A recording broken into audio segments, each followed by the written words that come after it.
السلام علیکم ورحمۃ اللہ وبرکاتہ۔ اعوذ باللہ من الشیطان الرجیم، بسم اللہ الرحمن الرحیم۔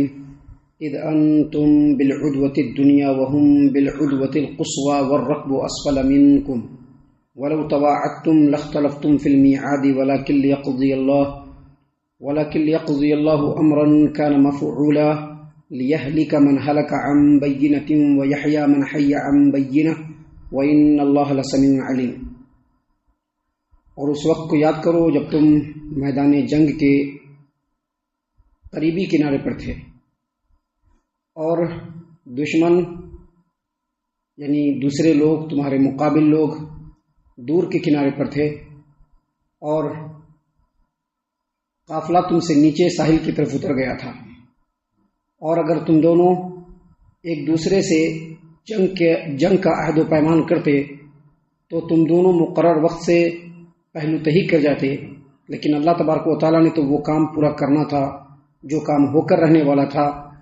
تاکہ جسے ہلاک ہونا ہے وہ حجت اتمام کے بعد اور دلیل کی بنیاد پر ہلاک ہو، اور جسے زندہ رہنا ہے وہ بھی دلیل کی بنیاد پر زندہ رہے، اور اللہ تعالیٰ یقیناً سننے والا اور جاننے والا ہے۔ محترم سامعین اکرام، سورۃ الانفال سورہ نمبر 8 اور اسی سورت سے بھی آپ کے سامنے آیت نمبر 42 تلاوت کی گئی۔ آیت کریمہ کا ترجمہ بھی آپ کی خدمت میں پیش کیا گیا۔ سامعین اکرام، اس آیت کریمہ میں بھی اللہ تبارک و تعالیٰ نے جنگ بدر کے حالات کو اور جن حالات میں جنگ بدر منعقد ہو گئی اس کو سامنے رکھ کر کے دنیا کے تمام لوگوں کو ایک اللہ تبارک و تعالیٰ کے برحق ہونے اور دین اسلام کے سچے اور برحق ہونے پر دلیل پیش کی ہے۔ دیکھیے، اللہ تبارک و تعالیٰ نے جنگ بدر کے مسلمانوں کو، صحابہ کرام کو مخاطب کرتے ہوئے فرمایا کہ اذ انتم بالعدوۃ الدنیا، تم لوگ اس وقت کو یاد کرو جب تم جنگ بدر میں قریبی کنارے پر تھے، میدان بدر میں قریبی کنارے پر تھے۔ قریبی کنارے پر تھے مطلب کیا؟ مدینہ سے جو قریب کنارہ تھا تم لوگ وہاں پر تھے، مسلمانوں کو کہا۔ وَهُمْ بِالْعُدْوَةِ الْقُصْوَى، اور تمہارے دشمن یعنی کفار و مشرکین جو مکہ کے تھے وہ دور کے کنارے پر تھے، یعنی اس کنارے پر تھے جو مدینہ سے دور تھا اور مکہ کی جانب تھا۔ مدینہ کے قریبی کنارے پر مدینہ کی جانب مسلمان اور ان کا لشکر تھا، اور ادھر کفار و مشرکین تھے اور ان کا لشکر تھا۔ محترم سامعین اکرام، اللہ تبارک و تعالیٰ نے فرمایا وَالرَّكْبُ أَسْفَلَ مِنكُمْ، اور وہ قافلہ جس قافلے کو سامنے رکھ کر کے ہی دونوں گروہوں کے درمیان جنگ ہوئی تھی، یعنی ابو سفیان کا قافلہ جو آ رہا تھا، جس کو انڈر کنٹرول میں لینے کے لیے مسلمان آگے بڑھے تھے اور جس کو بچانے کے لیے کفار و مشرکین مکہ سے نکلے تھے، وہ قافلہ کیا کیا تھا؟ وہ اپنے نیچے والا راستہ لیا جو بحر قلزم کا راستہ ہے، اور وہاں سے نکلتے ہوئے وہ مکہ پہنچ گیا چپ چاپ سے، اور یہ دونوں لشکر آمنے سامنے ہو گئے۔ اللہ تبارک و تعالیٰ نے فرمایا وَالرَّكْبُ أَسْفَلَ مِنكُمْ، اور جو قافلہ تھا وہ تم سے نیچے کنارے پر چلا گیا تھا۔ اللہ نے آگے مزید فرمایا وَلَوْ تَوَاعَدْتُمْ لَاخْتَلَفْتُمْ فِي الْمِيعَادِ، لیکن اگر تم لوگ باہمی ایک دوسرے سے جنگ کا عہد کرتے تھے تو تم دونوں یا دونوں میں سے کوئی ایک نہ تو وقت پہ پہنچ پاتے یا پھر ہو سکتا ہے کہ اس جگہ پر پہنچے نہیں پاتے تھے۔ یعنی اللہ تبارک و تعالیٰ اس آیت کریمہ کے ذریعے سے مسلمانوں کو یہ اور پوری دنیا کے لوگوں کو یہ کہہ رہے ہیں کہ مسلمانوں کا لشکر جو سامنے آیا تھا اور کفار و مشرکین کا جو لشکر سامنے آیا تھا یہ اللہ تبارک و تعالیٰ کی مشیت تھی، وگرنہ مسلمان بھی جو نکلے تھے وہ جنگ کرنے کے لیے نہیں نکلے تھے، بلکہ وہ لوگ قافلے کو کنٹرول کرنے کے لیے نکلے تھے۔ کفار و مشرکین جو مکہ سے 1000 کا لشکر لے کر کے نکلے تھے وہ مسلمانوں سے جنگ کرنے کے لیے نہیں آئے تھے، بلکہ اس لیے آئے تھے کہ یہ لوگ اپنے قافلے کو بچا لے۔ لیکن اللہ تبارک و تعالیٰ کی مرضی تھی، قافلہ ابو سفیان سے لے کے جا رہا تھا، اس نے کیا کیا کہ ڈائیورشن لے لیا، جو راستہ مین مدینہ مکہ کی طرف جا رہا ہے اس کو نہیں پکڑا، اس نے ڈائیورشن لے کر کے گھوم کر کے جو سمندر کے کنارے راستہ جا رہا ہے اس راستے کو پکڑ کر کے وہ سیدھا مکہ چلا گیا، اور ادھر کفار و مشرکین کا لشکر اپنے قافلہ کو کھوجتے کھوجتے تلاشتے میدان بدر میں آ گئے۔ ادھر مسلمان ان لوگوں کا پیچھا کرنے کی غرض سے آئے اور یہ بھی میدان بدر کی اس جانب آ کر کے کھڑے ہو گئے، دونوں لشکر کی مٹبھیڑ ہو گئی۔ اللہ نے کہا کہ اللہ تبارک و تعالیٰ کو یہ کام کروانا تھا، اس لیے ہوا۔ اگر تم لوگ پہلے ایک دوسرے سے وعدہ کرتے کہ ہم مکہ والے کہتے کہ ہم جو ہے مسلمانوں سے جنگ لڑیں گے، مسلمان کہتے کہ ہم مشرکین مکہ سے جنگ لڑیں گے، وقت بھی مقرر ہو جاتا، جگہ بھی فائنل ہو جاتا، لیکن ممکن ہے کہ دونوں یا دونوں میں سے کوئی ایک وقت پر نہیں پہنچتا، یا جس جگہ کا وعدہ ہوا تھا وہ جگہ پہ وعدے کی جگہ پر نہیں پہنچتا۔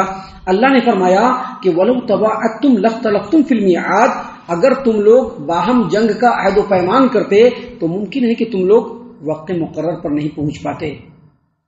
اللہ نے فرمایا وَلَٰكِن لِيَقْضِيَ اللَّهُ أَمْرًا كَانَ مَفْعُولًا، لیکن اللہ تبارک و تعالیٰ تو وہ کام کروانا چاہتا تھا جس کو اللہ کو لینا منظور تھا، یعنی دونوں لشکروں کا آمنے سامنا کروانا منظور تھا اللہ تبارک و تعالیٰ، اسی لیے دونوں لشکر آمنے سامنے ہو گئے۔ اللہ نے مزید فرمایا، اللہ نے ایسا کیوں کیا؟ لِيَهْلِكَ مَنْ هَلَكَ عَنْ بَيِّنَةٍ، اب جنگ ہونی ہے، دو گروہوں میں سے ایک گروہ کو جیتنا ہے، دوسرے گروہ کو شکست ہونا ہے، اس میں سے جو لوگ ہاریں گے اس میں سے بہت سارے لوگوں کو مرنا بھی ہے، حالانکہ مرے مسلمان بھی، لیکن یہاں پر کفار و مشرکین کی بہت بڑی شکست ہوئی تھی، 70 کفار و مشرکین کو قتل کیا گیا تھا اور 70 کو قیدی بنایا گیا تھا۔ اللہ نے فرمایا کہ یہ سارے حالات اللہ نے اس لیے بنائے تاکہ جو ہلاک ہو وہ حجت کو دیکھ کر کے ہلاک ہو کہ ان پر حجت قائم ہو چکی ہے۔ ابھی کفار مشرکین دعا کیا کرتے تھے کہ اللہ تبارک و تعالی ہم میں سے جو سچ ہے آج اس میدان میں ان کو غالب کر دے۔ اللہ نے مسلمانوں کو غالب کر دیا، 70 جو ہے کفار و مشرکین قتل ہوئے۔ اللہ نے فرمایا جن کو ہلاک ہونا ہے وہ دلیل کی بنیاد پر ہلاک ہو، کہ ان کو پتہ چل جائے کہ یہ جو مسلمان اور یہ جو اسلام ہے یہ حق پر ہے، یہ اللہ تبارک و تعالیٰ کا اصل میں دین ہے، اور یہ بھی پتہ چل جائے کہ وَيَحْيَىٰ مَنْ حَيَّ عَنْ بَيِّنَةٍ، جو زندہ رہے وہ بھی دلیل کی بنیاد پر حق کو حق سمجھ کر کے زندہ رہے، اور بے شک اللہ تبارک و تعالیٰ سننے والا اور جاننے والا ہے۔ مطلب کیا کہ جنگ بدر جو ہوئی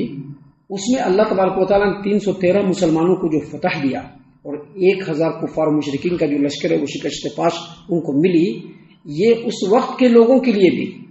اور اس وقت کے بعد سے لے کر کے اب تک اور قیامت کی صبح تک جتنے لوگ بھی آئیں گے جو تاریخ اور ہسٹری کو پڑھیں گے،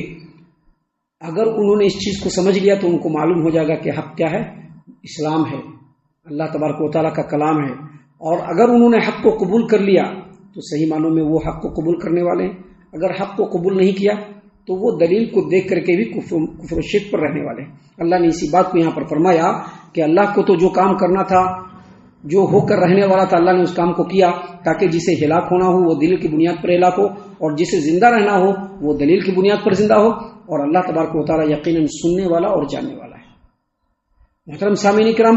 ابھی اس صورت کریمہ میں اور بھی باتیں ہیں جو اللہ تبارک و تعالیٰ نے ہماری ہدایت و رہنمائی کے لیے بیان فرمائے ہیں۔ ہم اللہ سے دعا کرتے ہیں کہ اللہ تعالیٰ ہم تمام کو ان تمام باتوں کے اوپر خوب غور و فکر اور تدبر کرنے کے ساتھ ساتھ ان باتوں کے اوپر عمل کرنے کی بھی توفیق عنایت فرمائے، آمین۔ اللہ تعالیٰ ہم تمام کو صحیح معنوں میں پکا سچا مومن مسلمان بنائے، اللہ اور اس کے رسول صلی اللہ علیہ وسلم کی اطاعت و فرما برداری کرنے والا بنائے، صحابہ کرام رضی اللہ عنہم کے طریقے پر چلنے والا بنائے، جنت الفردوس میں جگہ عطا فرمائے۔ اے اللہ ہم تمام کو جہنم سے پناہ دے، اے رب العالمین ہم تمام کو جہنم سے پناہ دے، اے مالک الملک ہم تمام کو جہنم سے پناہ دے، آمین یا رب العالمین، وما علینا الا البلاغ المبین۔